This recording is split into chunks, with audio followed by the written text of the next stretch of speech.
새누리당이 차기 당대표를 뽑기 위한 전당대회를 7월 14일에 개최하기로 했습니다. 당권을 노리는 새누리당 중진 인사들 중에는 육선의 이인재 의원이 포함되어 있습니다. 네, 이인재 의원은 당권 주자들 가운데 가장 먼저 출마 의사를 밝힌 상태인데요. 정치부 김범현 기자와 이경희 기자가 이인재 의원을 직접 만나고 왔습니다. 육선 의원이시지만 새누리당에는 2012년 11월 달에 입당하셨습니다. 그때 합당하시면서 이제 새누리당에서는 새내기 의원이라고 하실 수 있는데요. 그 입당하신 이후에 대선 승리, 그다음에 이제 박근혜 정부 출범한 지 지금 1년이 됐는데요. 그 집권 여당으로서 새누리당 지금 현재 어떻다고 생각하십니까? 예, 새누리당이 국민적인 기대에 부응을 하지 못하고 있다고 생각합니다. 예, 박근혜 대통령께서 이제 지난 1년 동안 이제 국정 개혁의 새로운 포석, 또 대북 정책의 새로운 포석을 이렇게 해놓으셨는데 앞으로 또 할 일이 더 태산 같지 않습니까? 앞으로 이제 3년 가까이 맹렬하게 이 개혁 과제라든지 또 대북 정책 이걸 밀어붙여야 되는데 그것을 정치적으로 뒷받침을 이제 새누리당이 해야 됩니다. 그런 정치적인 역할을 아직 제대로 다 못하고 있다고 이렇게 반성합니다. 박근혜 정부 출범 이후 새누리당이 무기력하다. 또 청와대한테 이렇게 끌려다닌다. 이런 비판들이 굉장히 많았었습니다. 그래서 현재 당청 관계가 좀 문제가 있는 거 아니냐라고 하는 지적도 있는데 그 당청 관계, 바람직한 당청 관계는 어떻게 설정이 되는 게 바람직하다고 보십니까? 대통령이 이제 국정을 성공적으로 수행하려면 이 정부를 통해서 국정을 잘 운영을 해가지고 나라 살림살이를 살찌우는 일 있는데요. 그러나 이제 국정은 시대 변화에 맞게 끊임없이 새로운 그 대응을 해야 됩니다. 그런 정치적인 역할은 이제 청와대 대통령과 집권 여당인 새누리당 그리고 좀 크게는 국회를 중심으로 한 여야 정치권 이렇게 이제 역할을 나누어서 해 나가야 됩니다. 그런데 지금 이제 새누리당이 그런 정치적 역할을 감당할 만한 그런 역량을 솔직히 못 갖추고 있다고 생각합니다. 그러다 보니까 대통령께서 이제 정치적인 역할까지도 정부, 관료 집단인 정부에 의존할 수밖에 없는 이런 상황이 지금의 청와대가 아니라 민주화된 이후에 모든 청와대가 다 그랬습니다.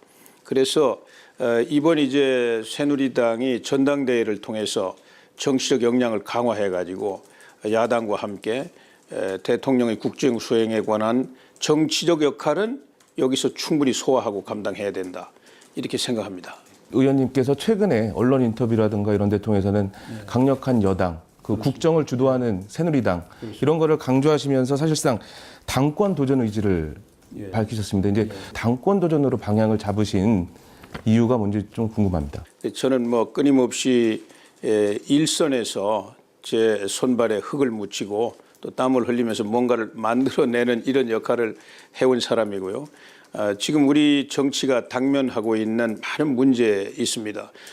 이 얼마나 변화가 폭넓게 또 빠른 속도로 우리 나라에 또 우리 국민들 삶에 부딪히고 있습니까? 이것을 헤쳐나가야 되는데 그게 우리 이제 정당, 국회 그리고 대통령 이렇게 이거를 이제 역할을 감당해야 됩니다. 그런데 우리 당이 이제 앞장서 가지고 아주 빠르게 역동적으로 모든 정치 이슈의 전면에 나서서 국민들 여론을 받들어 가지고 이걸 풀어 나가야 되잖아요. 그동안 너무 우리 새누리당 또 우리 국회가 그런 일을 못하니까 정치 불신이 계속 심화됐습니다. 그래서 제가 이제 그런 당의 이 새로운 커다란 변화를 이끄는데 제가 이제 일익을 담당해야 되지 않느냐 이런 생각을 가지고 있습니다. 그러면 저희가 알기로 이제 7월 14일 날 열리는 당대표 전당대회, 당대표 선출을 위한 전당대회에 의원님께서 참여하신다라고 알고 있으면 되겠습니까? 예, 저는 하여튼 전당대회를 통해서 우리 당이 새롭게 또 담대한 변화를 이루어내야 된다고 생각합니다. 그래야만 당면한 박근혜 대통령께서 포석을 깔아놓은 이 국정의 개혁이라든지 또 대북 정책이라든지 이런 것을 성공시킬 수가 있지 않습니까? 그래서 제가 우리 당을 새롭게 변모시키는데 이제 제가 뜻을 가지고 있고 무언가 역할을 해야 되겠다. 그런 이제 전당대회라는 당의 이제 새로운 변화의 출발점이 되는 것이니까. 네. 새누리당에선 아까 말씀드린 대로 새내기 의원으로서 당내 입지가 다른 차기 당권 주자들에 비해서 약한 것 아니냐, 이런 게 이제 의원님의 가장 큰 약점 아니겠느냐, 이런 지적도 있는데요. 그런 부분을 좀 어떤 식으로 극복해 나가실 계획이신지 한번 말씀해 주시죠. 이번 이제 새누리당 전당대회가 미래를 위한 어떤 변화를 선택하는 그런 전당대회가 돼야 된다고 생각하고, 또 당원 대중들도 저는 그런 관점에서 전당대회를 맞이할 것으로 생각합니다. 뭐 기존에 어떤 당내 질서라든지 또 세력 관계를 확인하는 그런 전당대회는 안 될 것이라고 생각하고, 또 그렇게 돼서는 안 된다고 생각합니다. 그래서 이 아주 격렬한 도전에 직면하고 있습니다. 우리 정치 전체가 그렇고, 또 우리 국가라든지 우리 국민들의 삶도 아주 큰 시련에 부닥치고 있지 않습니까? 그래서 이제 새누리당은 집권당으로서 특히 전면에 나서서 이러한 그 난관들을 돌파해 나가야 되는데, 그런 역량을 갖춘 당으로 새롭게 태어나는 전기가 전당대회라고 생각합니다. 그리고 거기에는 뭐 이제 누가 당에 오래 있었느냐, 또 당의 지지 기반이 많으냐, 뭐 그것도 뭐 전혀 배제할 수는 없겠지만, 그거보다는 객관적으로 당을 변화시킬 수 있는데 적임자가 누구냐, 이런 관점에서 저는 당원 대중들이 선택을 해 주실 것으로 생각하죠. 새누리당을 보면 친박 주류와 그다음에 예전에는 이제 친이계라고 불렸던 비주류 인사들, 이런 식으로 좀 그 세력이 진영이 이렇게 양분돼 있는데요. 지금 의원님 항상 여쭤보고 싶었던 건데, 의원님은 그 주류와 비주류 사이에서 어떤 포지셔닝을 하실지. 당내 뭐 친박이다 아니다 뭐 이런 이야기는 사실 저는 뭐 실감이 잘 나지 않습니다. 크게 보면 그건 과거의 이야기고요. 지금 직면하고 있는 현실은 그런 걸 생각하기엔 너무 한가롭다고 생각합니다. 거대한 변화에 어떻게 우리가 대응할 것이냐, 어떻게 개혁을 할 것이냐, 무엇을 할 거냐, 전략은 뭐냐, 목표는 뭐냐, 이런 걸 가지고 끊임없이 서로 토론이 벌어지고, 거기서 또 좀 대립도 있을 수 있고요. 또 뭐 파벌이랄까 뭐 이런 것도 좀 생길 수 있겠지만은, 그러나 그건 뭐 그런 쟁점이 사라지고 나면 또 원점에서 새롭게 출발하는 거고요. 그래서 과거처럼 무슨 어떤 그 소모적인 비생산적인 이런 파벌 의식이나 이런 거는 이제 불태워 없애야 된다고 생각합니다. 예. 분파주의를 없애야 된다라고 말씀하신 건데, 현실적으로 지금 새누리당에서 가장 최근에 보면 그 지방선거 후보 선정을 놓고 어떤 주류 측의 지원설이라든가, 그다음에 이제 원내대표 경선, 이런 것들을 앞두고서는 주류와 비주류 사이에서 어느 정도 갈등 조짐을 조금씩 보이고 있는데요. 이런 분파주의적인 모습 새누리당에서 극복하려면은 뭐가 좀 필요하다고 보십니까? 예, 우선 이제 이 그 파벌 의식 뭐 그런 논쟁 이런 거는 주로 이제 과거의 공천권 때문에 벌어진 일이 아닌가 이렇게 생각합니다. 그러나 이번 우리 지방 선거에서부터 당이 이제 완전한 상향식 공천을 하겠다. 당원 대중들하고 일반 주민 대중들 의사를 반영해서 거기서 후보가 결정되도록 하겠다. 물론 뭐 얼마나 잘 실천이 될는지 그건 조금 미지수지만, 그러나 분명히 그런 정신을 가지고 할 거고요. 또 이번 전당대회를 통해서 등장하는 지도부는 아주 객관적으로 그런 상향식 공천 제도를 만들고 이거를 예외 없이 관철시켜야 된다고 생각합니다. 그러면은 이제 과거와 같은 또 지금 잔재로서 남아있는 그런 파벌 의식이나 계보 뭐 논쟁 이런 거는 깨끗이 사라진다고 생각합니다. 예. 차기 당대표가 그 수행해야 될 과제 좀 어떻게 몇 가지를 꼽자면 어떤 게 있을까요? 예, 우선 이제 박근혜 대통령 정부가 이제 지난 1년 남짓 이 전국 구상에 이제 이 포석을 놓았습니다. 앞으로 2년 내지 3년 동안은 이제 맹렬하게 각 분야에서 이것을 이제 밀어붙여야 되는데요. 그때 뭐 축구로 말하면 대통령께서 감독이라고 하면 이 이제 뭐 당의 대표는 이제 선수 안에 그 완장을 차고 있는 뭐라고 합니까? 주장처럼 팀을 지휘해 가지고 말하자면 승리를 만들어내야 되는 이런 역할이라고 생각합니다. 그래서 지금 이제 창조 경제라는 큰 새로운 경제의 틀을 제시하고 또 강론으로 들어가서 이제 많은 정책 과제들이 제시되어 있지 않습니까? 공기업 개혁, 또 이 행정 규제 철폐, 그리고 비정상의 정상화, 특히 노동시장, 이 잘못된 노동시장 질서를 바로잡고 이런 개혁 과제들, 이거는 관료 집단인 정부에 맡겨가지고는 해결할 수 없습니다. 이것은 국민에 대해서 선거를 통해 책임을 지는 우리 정치 집단, 우리 정당이 앞장서 가지고 국민의 뜻을 받들고 또 시대 요구에 맞게 이거를 개혁을 해내야 됩니다. 이것을 이제 뒷받침해 가지고 대통령의 계획을 성공시켜야 되고요. 그다음에 한반도 신뢰 프로세스. 이제 박근혜 대통령께서는 과거 대통령과 달리 적극적으로 북한의 변화를 만들어내고 또 통일을 만들어내겠다. 이런 목표를 제시했지 않습니까?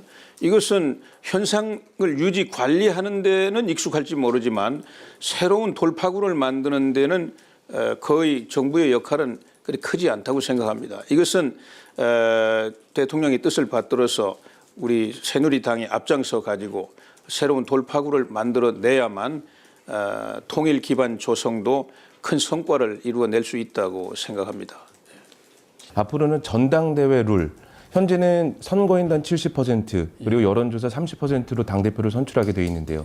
그 전당대회 룰을 유지를 하느냐 아니면 변경하느냐를 놓고 또 한 차례 논란이 있을 것 같은데요. 어떻게 전당대회 룰은 이 기존대로 그대로 적용해서 당대표를 선출하면 된다고 보십니까? 저는 뭐 충실하게 이제 전당대회 준비위원회에서 룰을 다시 검토해 가지고 또 진화된 발전된 그런 규칙을 만드는 게 중요하지 않나 생각합니다. 이 일반 공직 후보자 선거, 뭐 도지사라든지 또 대통령 이런 공직 후보자 선거는 최종적인 결정을 주권자인 국민이 하는 거 아닙니까? 그렇기 때문에 그 국민의 선택에 중대한 제약이 되는 이 후보 공천, 이 과정에도 이 일반 국민들의 여론이 반영돼야 됩니다. 그게 이제 미국의 오픈 프라이머리 아닙니까? 그렇지만은 당 대표는 당의 주인은 당원입니다. 당원이 당의 주권자 아닙니까? 국민이 최종적으로 선택할 필요가 없는 거예요. 그래서 저는 당 대표나 당 최고위원 선거는 당원들만 선거하는 것이 원칙에 맞다고 이렇게 평소에 생각합니다. 또 지금 이제 당 대표하고 최고위원을 이렇게 하나로 묶어서 선거를 하고 있는데 이것도 검토할 필요가 있다고 생각해요. 왜냐하면은 대표를 따로 분리하고 이렇게 해서 좀 당 대표가 지도력을 현실적으로 발휘할 수 있게 해주어야 되지. 지금처럼 뭐 1등한 사람이 대표가 된다. 그러면 다 평등 의식을 가지고 사실상 합의제로 이렇게 당 운영을 하고 있는데요. 당 의사 결정이 그때 빠르게 결정되지 않으면 어떻게 이 빠르게 다가오는 이 변화의 도전에 대응할 수 있겠습니까? 그래서 저는 당 대표하고 최고위원도 분리해서 선거하는 것이 좋지 않나 이런 평소 생각을 가지고 있는데 앞으로 이제 전당대회 준비위원회에서 이런 전반적인 문제들을 토론해가지고 좋은 방향으로 결정이 됐으면 좋겠습니다. 이번 당권 도전을 놓고 앞으로 이제 2017년 대권을 위한 하나의 포석 아니겠느냐라고 하는 그런 정치적인 해석들도 있습니다. 근데 서청원 의원이 얼마 전에 이제 그 기자들과 만나서 대권에 나설 사람은 당권에 나서서는 안 된다. 이렇게 말씀하신 적이 있는데 그 부분에 대해서는 좀 어떻게 생각하세요? 다음 대통령 선거 이야기는 지금 뭐 할 때가 전혀 아니고요. 또 하루하루 최선을 다하는 것이 뭐 다음을 위해서 할 수 있는 일이라고 생각합니다. 저는 이 시점에서는 이제 우리 당이 주도해가지고 정당 개혁을 통해서 우리나라에 부닥치고 있는 정치적인 문제를 당이 주도할 수 있어야 됩니다. 제가 그동안 이 많은 풍부한 경험과 경륜을 쌓을 기회를 가지고 있었고 또 객관적으로 우리 당의 현실을 진단할 수 있고 또 저는 뭐 당내 무슨 뭐 기존의 이해관계로부터 자유로운 사람 아닙니까? 그래서 제가 이 당의 변화를 이끄는데 좀 역할이 있다 이렇게 생각하고 거기 최선을 다할 뿐입니다. 그리고 이제 다음 대통령 선거는 아직 멀은 이야기고요. 대통령 할 사람, 당 대표 할 사람이 따로 있는 건 아니지 않습니까? 그걸 인위적으로 분리할 수도 없는 것이고요. 예. 당권 놓고 자천, 타천 뭐 이렇게 경쟁자로 얘기되시는 분들이 여러 분 계신데요. 전초전으로 이번 지방선거가 시험대가 될 것 같은데 특히 이제 지방선거에 몸을 아끼지 않겠다 이렇게 의지도 밝히셨는데요. 이번 지방선거에서 충청권 대표 인사로서 어떤 역할을 좀 하실 계획인지 궁금합니다. 지방선거는 이제 후보라는 인물 그리고 이제 당과 후보가 내세우는 정책 이 두 가지를 가지고 주민들의 선택을 받는 것입니다. 그래서 우선 제일 이제 전략적인 요소가 우리 당의 후보를 얼마나 잘 결정하느냐. 아까 말씀드린 것처럼 상향식 공천제를 정말 있는 그대로 실천해 가지고 주민들이 가장 희망하는 이런 후보가 아름답게 결정되도록 하는 일에 제가 열심히 이제 역할을 하고요. 후보가 결정이 되면 이제 그 후보와 또 우리 정책을 가지고 주민들한테 제가 하여튼 뭐 충청권뿐만 아니라 전국 어느 곳에든지 제가 힘 닿는 데까지 가서 열심히 지지를 호소해 가지고 꼭 승리로 이끄는데 하여튼 작지만 제 역할을 다 하려고 합니다. 당내에서 통일 관련된 활동이 가장 활발한 인물로 꼽히는데 다음 달에 이제 출판기념회도 통일과 관련된 책을 예정하고 계시잖아요. 통일 문제에 특히 관심을 갖고 좀 초점을 맞추고 계신 이유가 특별히 있을까요? 통일에 대해서 우리 국민들은 굉장히 아직도 이제 부정적이고 좀 소극적인 생각을 가지고 계시잖아요. 저는 반대로 늘 생각해 왔습니다. 통일이야말로 우리 대한민국 국민들은 물론이고 또 억압과 빈곤에 시달리는 북한 주민들은 또 물론이고 아시아 모든 나라 사람들에게도 한반도의 통일이 거대한 축복이라고 늘 생각을 해왔습니다. 그런데 이번에 박근혜 대통령께서 통일은 대박이다 이렇게 메시지를 던짐으로써 국민들 의식이 이제 통일에 대한 긍정적이고 희망적인 생각으로 이렇게 많이 바뀌게 됐습니다. 그래서 제가 그동안 통일에 관해서 써놓았던 글들을 모아서 통일은 경제다 이런 제목으로 이제 책을 하나 출판하게 됐는데요. 앞으로 우리 새누리당이 이제 독일 통일을 이룬 기민당처럼 코을 수상을 앞세워서 독일 통일을 이룬 기민당처럼 통일의 정치적 중심이 돼야 된다고 생각합니다. 박근혜 대통령께서 통일 기반 조성을 목표로 내세우셨는데 뭐 하늘이 도우시면 박근혜 대통령 임기 안에도 저는 통일의 결정적인 기회가 올 수 있다고 생각하고요. 정치적으로 우리 당이 뒷받침하는 일에 제가 앞장을 설 생각입니다.